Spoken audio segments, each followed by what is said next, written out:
नमस्कार दोस्तों। स्वागत करते हैं आप सभी का आपके अपने YouTube चैनल में। इस चैनल में हम सामान्य अध्ययन के अलग अलग विषयों जैसे इतिहास, भूगोल, भारतीय राज्य व्यवस्था से रिलेटेड इंपॉर्टेंट एमसीक्यूज को हल करते हैं, जो कि विभिन्न एग्जामों जैसे एसएससी, रेलवे, स्टेट पीसीएस जैसे यूपी पीसीएस, बीपीएससी आदि के लिए बहुत ही महत्वपूर्ण होता है। आज इस वीडियो में हम आधुनिक भारतीय इतिहास के संदर्भ में सामाजिक एवं धार्मिक सुधार आंदोलन के बारे में इंपॉर्टेंट क्वेश्चंस को देखेंगे। तो चलिए वीडियो को शुरू करते हैं। तो पहला प्रश्न है, कौन से महापुरुष भारतीय जागृति का जनक, भारतीय पुनर्जागरण के पिता, भारतीय राष्ट्रवाद का पैगंबर, भारतीय राष्ट्रवाद का जनक, आधुनिक भारत के पिता, प्रथम आधुनिक पुरुष और युगदूत के नाम से भी जाने जाते हैं? तो इसका सही आंसर है राजा राम मोहन राय। ये सारे नाम राजा राम मोहन के ही हैं। अगला प्रश्न है, राजा राम मोहन राय द्वारा स्थापित प्रथम संस्था थी, कौन सी थी? तो आत्मीय सभा। अगला प्रश्न है, राजा राम मोहन राय द्वारा ब्रह्म समाज की स्थापना किस वर्ष की गई थी? तो उसका सही आंसर है 1828 ईस्वी में। अगला प्रश्न है, राजा राम मोहन राय को राजा की उपाधि किसने दी थी? तो मुगल सम्राट अकबर द्वितीय ने। अगला प्रश्न है, राजा राम मोहन राय की समाधि कहाँ स्थित है? तो ब्रिस्टल, इंग्लैंड में। अगला प्रश्न, निम्न में से किस वर्ग को सर्वप्रथम पश्चिमी सभ्यता ने प्रभावित किया था? तो इसका सही आंसर है शिक्षित हिंदू मध्यम वर्ग को। अगला प्रश्न है, टेबरनेकल ऑफ न्यू डिस्पेंसन्स और इंडियन रिफॉर्म एसोसिएशन की नामक संगठन की स्थापना किसने की थी? तो केशव चंद्र सेन ने की थी। अगला प्रश्न है, किस संस्थान की स्थापना 1823 ईस्वी में राजा राम मोहन राय द्वारा द्वारकानाथ टैगोर और विलियम एडम के द्वारा किया गया था? तो कलकत्ता यूनिटेरियन कमेटी। अगला प्रश्न है, भारतीय ब्रह्म समाज की स्थापना किसने की थी? तो केशव चंद्र सेन ने की थी। आदि ब्रह्मो समाज की स्थापना किसने की थी? तो देवेंद्रनाथ टैगोर ने। ब्रह्म समाज का सिद्धांत आधारित है किस पर? तो एकेश्वरवाद पर, यानी मोनोथीज्म पर। अगला प्रश्न है, राजा राम मोहन राय ने निम्न में से किसका विरोध नहीं किया है? तो पश्चिमी शिक्षा का विरोध नहीं किया, जबकि उन्होंने बाल विवाह, सती प्रथा और मूर्ति पूजा का विरोध किया। अगला प्रश्न है, राजा राम मोहन राय के धार्मिक विचारों के विरोध में भवानी चरण बंदोपाध्याय ने 1822 में किस समाचार पत्र का प्रकाशन शुरू किया? तो इसका सही आंसर है चंद्रिका। अगला प्रश्न है, राजा राम मोहन राय ने ब्रह्म समाज के प्रमुख सिद्धांत क्या थे? तो इसका सही आंसर है एकेश्वरवाद में विश्वास और हिंदू धर्म में बुराइयों से छुटकारा। अगला इसमें है मूर्ति पूजा का विरोध और पुरोहितों के वर्चस्व को कम करना। और अगला पॉइंट है समाज में महिलाओं की स्थिति में सुधार लाना। अगला प्रश्न है, 19वीं सदी के अंत में नव हिंदू धर्म का सबसे बड़ा प्रचारक कौन था? तो स्वामी विवेकानंद थे। स्वामी विवेकानंद ने शिकागो में विश्व धर्म संसद की बैठक में कब भाग लिया? तो इसका सही आंसर है 1893 ईस्वी में। अगला प्रश्न है, व्यवहारिक वेदांत के प्रचारक कौन थे? तो स्वामी विवेकानंद थे। अगला प्रश्न है, ज्ञान योग, कर्म योग और राजयोग किस समाज सुधारक द्वारा लिखा गया? जिसका सही आंसर है स्वामी विवेकानंद। अगला प्रश्न है, 1897 में रामकृष्ण मिशन की स्थापना किसने की थी? तो स्वामी विवेकानंद ने की थी। अगला प्रश्न है, शारदा मणि कौन थी? तो रामकृष्ण परमहंस की पत्नी थी। अगला प्रश्न है, मेरे पास भगवान के बारे में सोचने का समय नहीं है क्योंकि इस धरती पर बहुत काम करना है, उपरोक्त कथन किसका है? तो इसका सही आंसर है स्वामी ईश्वरचंद्र विद्यासागर का। अगला प्रश्न है, ब्रिटिश साम्राज्य जड़ तक सड़ चुका है, हर दिशा में भ्रष्ट और अत्याचारी और स्वार्थी है, यह कथन किसके द्वारा दिया गया था? तो इसका सही आंसर है सिस्टर निवेदिता के द्वारा। अगला प्रश्न है, 1875 में आर्य समाज की स्थापना किसने की थी? तो दयानंद सरस्वती ने की थी। अगला प्रश्न है, वेदों के पुनरुत्थान का श्रेय किसे है? तो दयानंद सरस्वती को। वेदों की ओर लौट चलो का नारा किसने दिया था? तो स्वामी दयानंद सरस्वती ने दिया था। अगला प्रश्न, निम्नलिखित में से किस व्यक्तित्व को भारत के मार्टिन लूथर के रूप में जाना जाता है? तो इसका सही आंसर स्वामी दयानंद सरस्वती। अगला प्रश्न, सत्यार्थ प्रकाश किसके द्वारा लिखा गया है? तो स्वामी दयानंद सरस्वती के द्वारा। अगला प्रश्न, भारत में शुद्धि आंदोलन की शुरुआत किसने की थी? स्वामी दयानंद सरस्वती ने की थी। अगला प्रश्न है, बुरे से बुरा देशी राज्य, अच्छे से अच्छे विदेशी राज्य से अच्छा, यह किसने कहा था? स्वामी दयानंद सरस्वती ने। अगला प्रश्न, किस व्यक्ति ने सर्वप्रथम स्वराज शब्द का प्रयोग किया और हिंदी को राष्ट्रभाषा माना? तो इसका सही आंसर है स्वामी दयानंद सरस्वती। अगला प्रश्न, निम्नलिखित कालक्रम को व्यवस्थित करना है, तो जो पहले आया उसको सजाना है पहले। तो इस क्रम में सबसे पहले तुलसीदास आए जो 16वीं शताब्दी में थे, फिर राजा राम मोहन राय 1772 से 1833 ईस्वी तक, फिर दयानंद सरस्वती 1824 से 1883 ईस्वी तक, और फिर स्वामी विवेकानंद 1863 से 1902 ईस्वी तक। अगला प्रश्न, किसने 1867 ईस्वी में मुंबई में प्रार्थना समाज की स्थापना की थी? तो आत्माराम पांडुरंग ने। अगला प्रश्न है, महाराष्ट्र में प्रार्थना समाज का मुख्य संचालक कौन था? तो एमजी रानाडे थे। स्थापना आत्माराम पांडुरंग ने की थी और संचालक ये थे। अगला प्रश्न, 1887 ईस्वी में देव समाज की स्थापना किसने की थी? तो पंडित शिव नारायण अग्निहोत्री ने। अगला प्रश्न, 1873 में सत्यशोधक समाज के संस्थापक कौन थे? तो ज्योतिबा फुले थे। अगला प्रश्न है, गुलामगिरी पुस्तक के लेखक कौन है? तो इसका सही आंसर है ज्योतिबा फुले। अगला प्रश्न है, सत्यशोधक समाज ने संगठित किया था, किसको संगठित किया था? तो महाराष्ट्र में एक जाति विरोधी आंदोलन को। अगला प्रश्न, सामाजिक धार्मिक सुधारों का विरोध करने वाले और रूढ़िवाद का समर्थन करने वाले बंगाली नेता कौन थे? तो राधाकांत देव थे।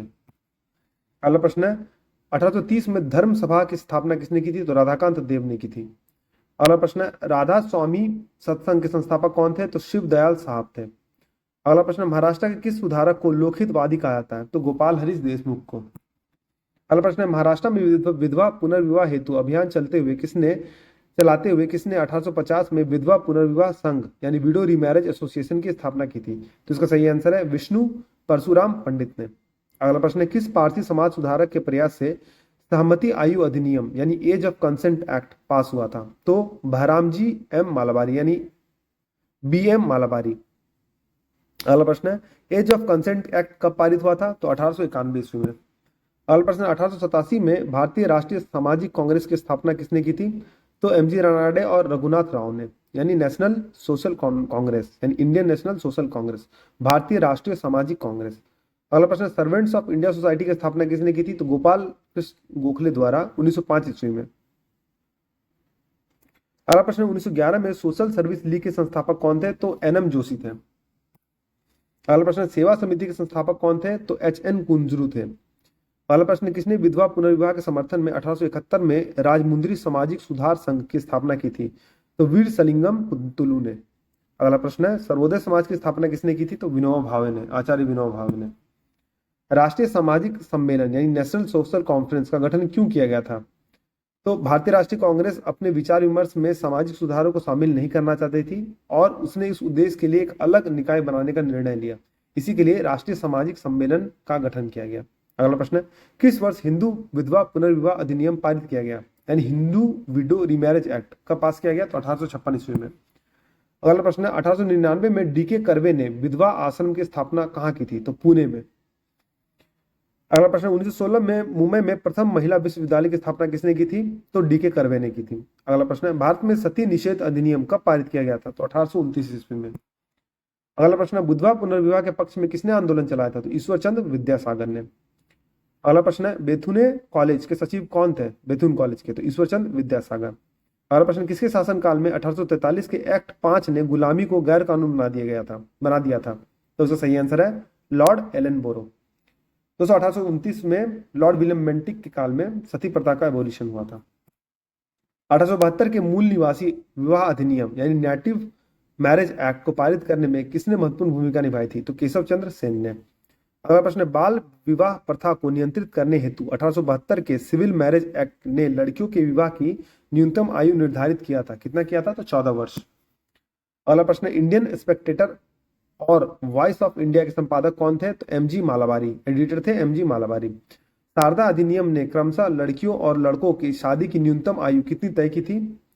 तो इसका सही आंसर है 14 वर्ष लड़कियों के लिए और 18 वर्ष लड़कों के लिए। अगला प्रश्न, थियोसॉफिकल सोसाइटी की स्थापना कब और किसने की? तो मैडम HP ब्लावात्स्की और कर्नल MS ऑकलेट ने 1875 में अमेरिका में की थी। अगला प्रश्न, भारत में थियोसॉफिकल समाज की स्थापना किस वर्ष हुई थी? तो 1882 ईस्वी में थियोसॉफिकल सोसाइटी की स्थापना भारत में मद्रास में ब्लावात्स्की और कर्नल हेनरी ऑकलेट के द्वारा अडियार में अपने मुख्यालय से की गई थी। तो मद्रास के अडियार में 1882 ईस्वी में। भारत में थियोसॉफिकल सोसाइटी की सफलता का श्रेय किसे दिया जाता है? तो एनी बेसेंट को। अगला प्रश्न, किसने वर्ष 1844 ईस्वी में सूरत में मानव धर्म सभा की स्थापना की थी? तो दुर्गाराम मंचरा ने। अगला प्रश्न, किस समाज सुधारक ने 1826 के जूरी अधिनियम का कड़ा विरोध किया था? तो राजा राम मोहन राय ने। अगला प्रश्न, अलीगढ़ में मोहम्मदन एंग्लो ओरिएंटल कॉलेज की स्थापना किसने की थी? तो सर सैयद अहमद खान ने 1875 ईस्वी में। अगला प्रश्न है, 1839 में तत्व बोधनी सभा की स्थापना किसने की थी? तो देवेंद्रनाथ टैगोर ने। MC स्टिलवर्ड, BN राव, अलादी कृष्ण स्वामी अय्यर समिति के प्रतिष्ठित सदस्य थे। किसके? तो सर्वेंट्स ऑफ इंडिया सोसाइटी, जिसकी स्थापना गोपाल कृष्ण गोखले द्वारा की गई थी। अगला प्रश्न है, बहुजन समाज के संस्थापक कौन थे? तो मुकुंदराव पाटिल थे। अगला प्रश्न, किसके द्वारा मंदिरों में प्रवेश के अधिकार की मांग के प्रस्तुति के कारण 1899 में तिरुनेलवेली में भयंकर दंगे हुए थे? तो नाडार के। अगला प्रश्न, किसने कहा यदि भगवान अस्पृश्यता को सहन करते हैं तो उन्हें कभी भगवान नहीं मानूंगा? तो इसका सही आंसर है बाल गंगाधर तिलक ने। यंग बंगाल आंदोलन से कौन जुड़े थे? तो हेनरी विवियन डोरोजियो। अगला प्रश्न, वर्ष 1893 में हिंदू धर्म संरक्षणी सभा की स्थापना किसने की थी? तो दामोदर और बालकृष्ण चापेकर, यानी चापेकर बंधु जिसे कहा जाता है। अगला प्रश्न है, 1932 में अखिल भारतीय अस्पृश्यता विरोध लीग की स्थापना किसने की थी? तो महात्मा गांधी ने। अगला प्रश्न है, आत्मसम्मान आंदोलन का संस्थापक कौन था? तो 1920 ईस्वी में ईवी रामस्वामी नायकर। अगला प्रश्न, नव बौद्ध धर्म की वकालत किसने की थी? तो अंबेडकर ने की थी। अगला प्रश्न, दारुल उल्म उलूम की स्थापना किसने की थी? तो मौलाना शिबली नुमानी ने की थी। अगला प्रश्न, उत्तर प्रदेश यानी संयुक्त प्रांत जो था पहले में देवबंद आंदोलन किस वर्ष शुरू हुआ था? तो 1866 ईस्वी में। अगला प्रश्न है, फराजी आंदोलन की शुरुआत किसने की थी? तो हाजी शरीयतुल्लाह ने। अगला प्रश्न है, बंगाल में 1924 का तारकेश्वर आंदोलन किसके खिलाफ था? तो मंदिरों में भ्रष्टाचार। अगला प्रश्न है, हाली पद्धति संबंधित थी किसे? बंधुआ मजदूर से।